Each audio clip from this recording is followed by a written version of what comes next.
That's why we do not capsize, because all the heavy stuff is on the bottom.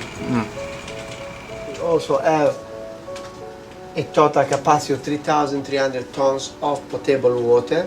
On the ship we have 3 evaporators, and the osmosis is producing 70 tons an hour. So again, we have 4 systems to produce water when we're at sea. As average of the ship, we use 800 tons of potable water per day.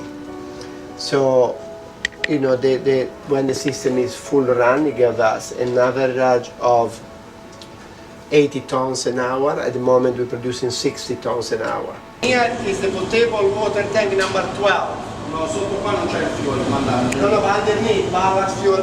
So this is number 12. This is open because we're doing the normal maintenance. I don't know if you can see inside how big it is. I don't have my torch. I'll see if I can have this, but I don't think I can.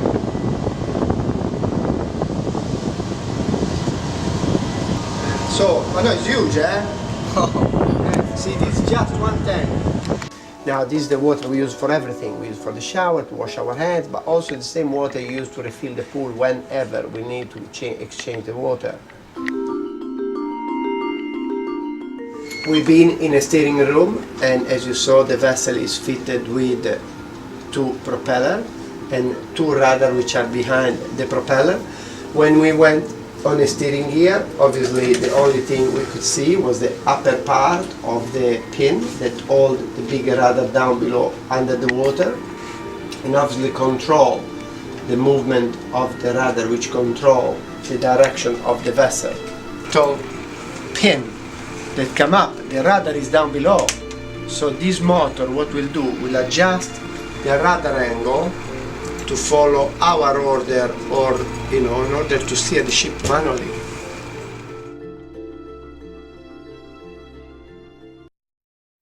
It's come out here folded, and this is the production that we had.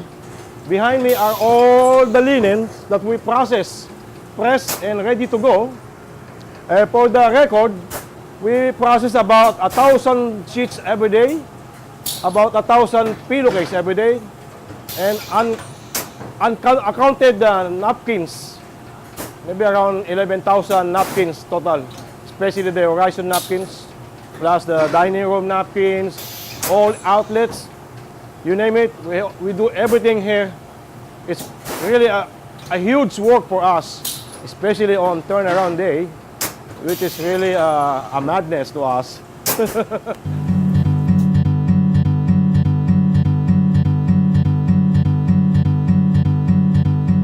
Anyway, the main laundry is operating around 24/7, meaning every day is Monday. 24 years this coming November. Yeah, I started November 1992. But Star Princess is since 2002, and I remember I opened this ship. In washing area, we do have 5 350-pounder washer. And for example, we load the washing machine with the towels. We normally load around 340 pounds. And then those 340 pounds of bath towels, and those are 5, 6, 7 loads that we do. As per my count, we produce about 10,000 to 11,000 towels every day. That is including the night shift's production. And it's not only that, we also wash and press the linen, the pillowcases, the tablecloth, the napkins of all outlets. And then if we go to the other side in the belly room, we also wash the passengers' laundry, officers' laundry, and crew laundry. And we wash and press all kinds of items here, especially if there's some wet luggage, we do that too. The bags, the shoes, you name it. It's all here in one single midship area, which is the main laundry.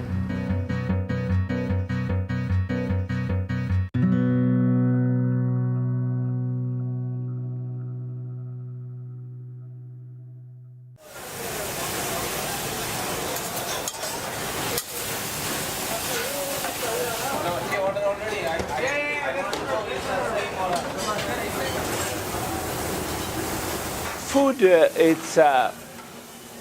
I think it's the most important thing in life, because without food you don't live. It's like your car, you don't put the gasoline, you cannot move. And the food is the same for us.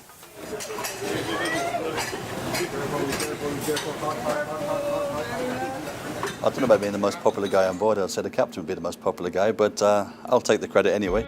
Passengers are on board. I mean, they're basically up and about for 14, 15, maybe 16 hours a day. I think food is something they look forward to 3 or 4 times a day. I mean, providing 20,000 meals a day for an average cruise like this has its own set of challenges. The only time off really would be, say, maybe 2 hours in the afternoon between 2 and 4. But it's generally a 7-day-a-week, 14-hour working shift. I need to say Princess Cruise is one of the few cruise line in the business where they do everything from scratch. Yogurt, frozen yogurt, soup, sauce, from the little praline to the breadstick, everything is made on board. In my position, you have to always be calm, especially the galley in the service time. There's a lot of shouting there. You have to stay on the top, the people working with you, so that you as a head chef, as a sous chef, you have to be model. When you cook for 3,000 or 4,000 passengers, it's a little pressure. It's one kitchen, it's only one family, one team, all working together. When I born, I was already been in this business. My parents used to have a restaurant and I grew up there. And I did my education in Italy until 15. And then I moved to Paris and I finished my education in Paris with the École Culinaire Française Auguste Escoffier. The first seed was sown when I was, oh my goodness, I go back as far as the age of 13 when I got my first boots in the door in hotels as a dishwasher. I started at the bottom level. And just really went from there. At school, went into the home economics class, and I was one of 2 boys in those days that did cooking, which wasn't really the trendy thing to be done, but we did it and got through it. At 16, I was advised by my teacher to go into catering college just south of London, but I chose to join the British Army. So I did about 3 years with the British Army, attached to an infantry unit. I pass every morning. Not all the ship at sea make the bread from scratch. We do because we like our crew. I joined the company as a first cook, and then I go up to be a sous chef. I become a chef on board. I was a chef on board of the old Royal Princess, the original Royal Princess, until 1988. And then I become the master chef, and today I'm the culinary ambassador of Princess Cruise. Having travelled halfway around the world in hotels and then coming back to ships, I realised that hotels didn't really offer what I wanted. So, whereas ships always did. I mean, with such a diverse workforce and such a large number to cater for, you're always kind of challenged on a daily basis. And again, working with so many different people from around the world, you're picking up different cultures as well, which helps kind of bolster the repertoire that you already have. The cooking has been, for me, is like it's like from the childhood. It was there in me when the teacher used to ask me, like everybody, what you want to. I was showing my hand to become a cook. It's like the fashion. Every year you need to get something new. And then is the inventive, is the passion of the chef to add the different sauce, different spice. And in this moment, the most popular cuisine in the world is the fusion cuisine, to get the world together. Our job is not a job to be a cook. To be a cook is an art. And the art, you need to feel it. It's not a job you go in the factory and the machine work for you. You just move things. Not to be a cook, you have 3 times a day the exam of yourself. Breakfast, lunch, and dinner, you produce something for somebody else. Everything comes automatically. The work, you have to prove yourself and give your 100% to everything what you do, and the rest will come to you. It's the most important is that we see the binding of the people and more working together. That's very important to reach the higher goals. All the people working together, all the nationality working together and with the one goal. And it's nice to see we found that.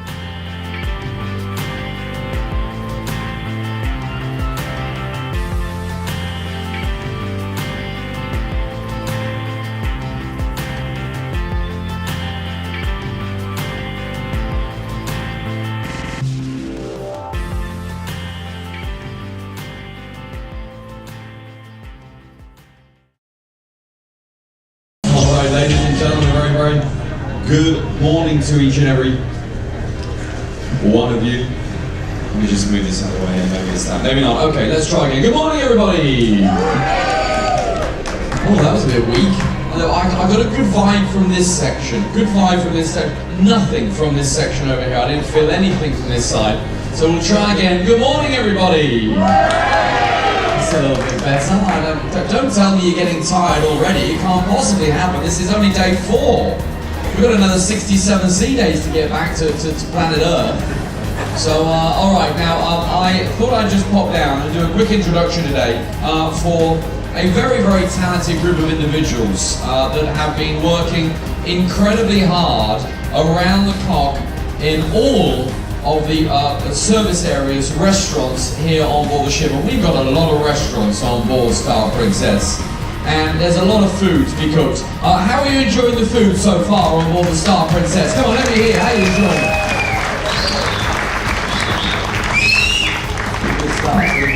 Okay. Well, we're going to be doing, well, I say we, they won't let me near any of this, trust me. I don't go near spoons, let alone knives, or a pan of hot boiling water. They won't let me near it. So I hope that you will give them a nice warm round of applause, because you're about to have a really good fun afternoon. Armindo here is going to take over. Come on, give these guys a big round of applause. They do a great job. Thank you very much. Thank you. My name is Armindo, as you said. I'm the assistant maitre d' in this ship. I'm in charge for the Horizon Corp, room service, piazza, and alternative dinings. Okay, that's my job. It takes about 23 hours a day, and then 1 hour, you know. The alternatives, of course, I cannot do it by myself. I have one very nice gentleman, Jerry, that is the chef de cuisine. Thank you, Armindo. I hired him a couple of years ago, and I'm happy with him so far. Let's see how it goes. Actually, you do all the cooking, okay? And I do all the drinking. All the drinking. Thank you, Armindo. What are we going to do today, Jerry? Okay, today we're going to do some short demonstration to some of the menus from Crown Grill and Sabadini. So today we'll be making 2 dishes from Sabadini and 2 dishes from Crown Grill. Before we proceed to our demonstration, I would like to introduce to you one of my person in charge in Crown Grill. He's the one taking over all the meats and bringing all the stuff the moment you enter the dining restaurant of Crown Grill. His name is Kriyan. He's from India. And for Sabatini, I have also the person in charge, my chef de party. His name is Antonio. Okay, so of course the assistant maitre d'. I do the fried eggs, yeah? Do the fried eggs in the morning.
A very good afternoon, ladies and gentlemen. This is Michele, your captain speaking from the bridge.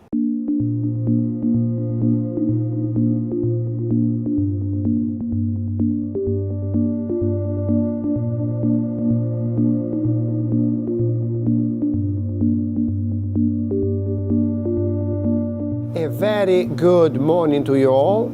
This is your captain speaking from the bridge. I know many of you are interested in what we do, how we do, and obviously why I'm never on the bridge.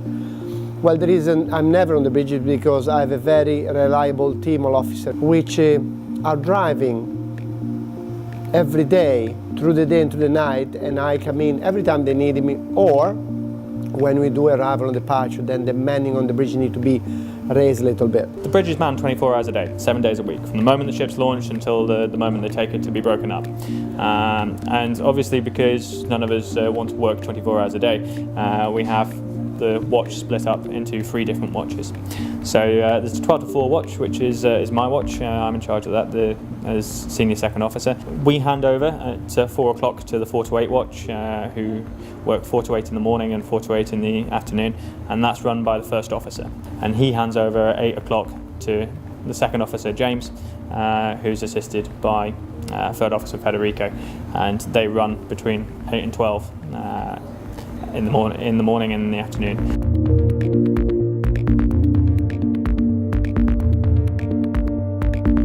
So this is our radio station.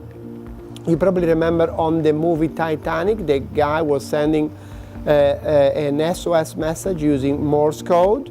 Morse code is a combination of dots and line. So many dots, so many line means so many letters, and then you get eventually a sentence. I'm sure you know, but this time in age, the Morse code sank with the Titanic many years ago. This day we have the most important, if anything happened, we call the most important person in the world. We have on speed dial. It will be like, Mom, Mom, and Mom never let you down. Mom will go the first robot. Son, I'm coming. My little son, I'm coming. So there we go. We have her on speed dial. And the time is now 12 o'clock noon. And it's the usual time to give you an update on our navigational progress. Position, we are on 2807.2 minutes north, under 33 degrees, 07.4 minutes west. And yes, we're still on a west-southwesterly course through the North Pacific Ocean on a very straight line.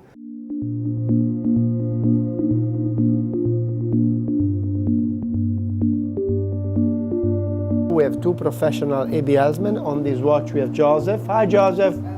And Pedro. Pedro's on the other side. Hi Pedro. When we're in open sea, I'm navigating, and I'm in charge of a team of four people. We have 2 aviation and there's a third officer who assists me. So it's very much inspired by the aviation industry that we cross-check each other. So the idea is that there's no single point failure around the ship. So everything is duplicated, including the driver. All decisions are made jointly, so that if one of us makes a mistake, hopefully the other one picks it up and it doesn't become an issue. Not many people at this time in age get to come on the bridge, but when they come, they only have a giggle with this, which is not a periscope. Princess ship is being designed to stay above the water level. It will be very embarrassing if we decide to go diving mode and you wake up in the morning and look outside of your balcony and go like, is that a fish? So this is a repeater for the magnetic compass. This time in age we steered the vessel on a very precise fiber optic gyro compass, but we need to have, still by law, the old magnetic compass. Cannot be on the bridge, it need to be up above, is on the what we call the Monkey Island. On deck 15, if you go on deck 15, just in front of the spy, you see it's covered with white canvas inside the old magnetic compass. And here, just a mirror, the same mirror that normally the officer used to look and check themselves out before they go out and walk on deck and be sure that they are sparkle and beautiful and there is no mark on their uniform. That's exactly the same mirror that we use to read the magnetic compass compared to a gyro compass, and we still log it every hour. Since departing Los Angeles, we cover a total distance of 843 nautical miles, at an average speed of 19.7 knots or 19.7 nautical miles per hour. We still have 1,300 nautical miles to run. The depth at the water at the moment is around just less than 4,000 meters or approximately 12,000 feet.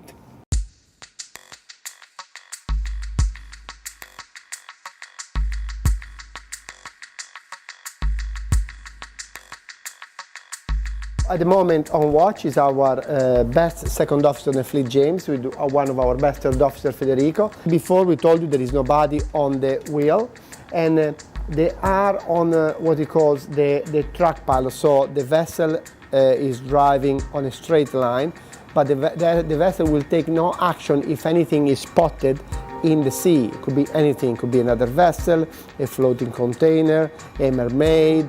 You mentioned, whatever it is, the vessel will not take action. That's why there are at least 4 people on the bridge at any time. They monitor what we call the radar. The antenna is up on the mast, spinning 360 degrees. If the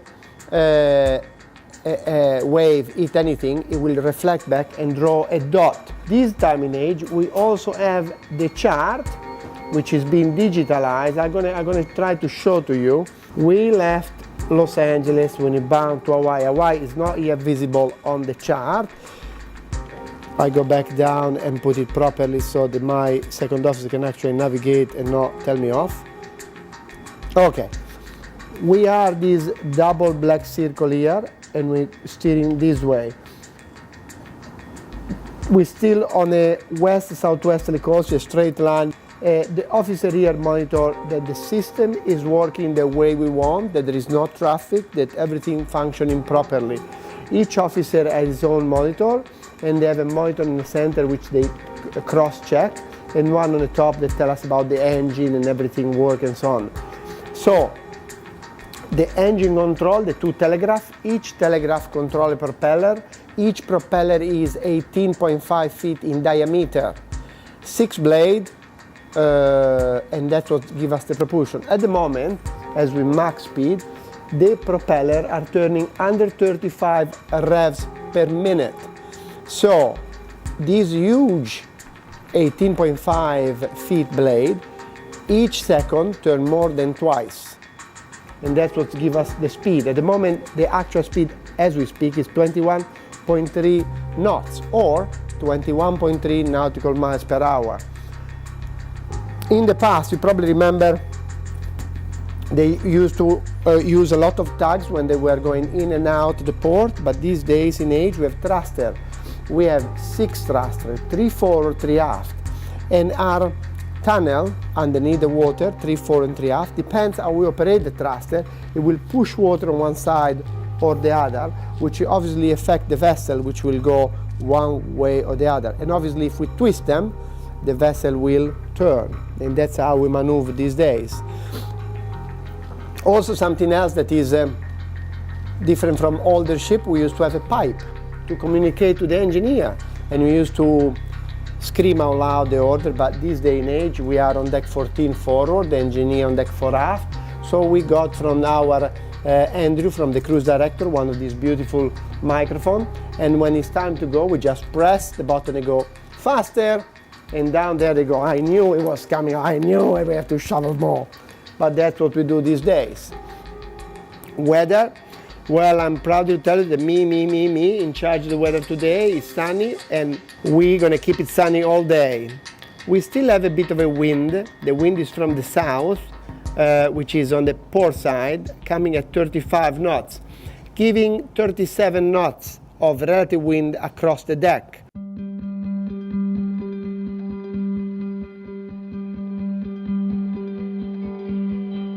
On the other side of the bridge console is that we monitor all the alarm system. All of you had the smoke detector, heat detector, sprinkler head, flame detector all over the ship. If anything off, will ring up here on the bridge, which is a good thing as the bridge is manned 24/7. And then obviously the officer of the watch will investigate and take action in case it's needed. If you imagine that the ship is effectively like a small town at sea, we provide the emergency services. We provide your fire department, your medical department, and also your police. With any sort of safety issue that comes up, we have to be able to respond to it instantaneously. We also have this monitor here, where we monitor all the engine equipment. The Star Princess is being built with 6 generators, 4 bigger and 2 smaller. We produce electricity.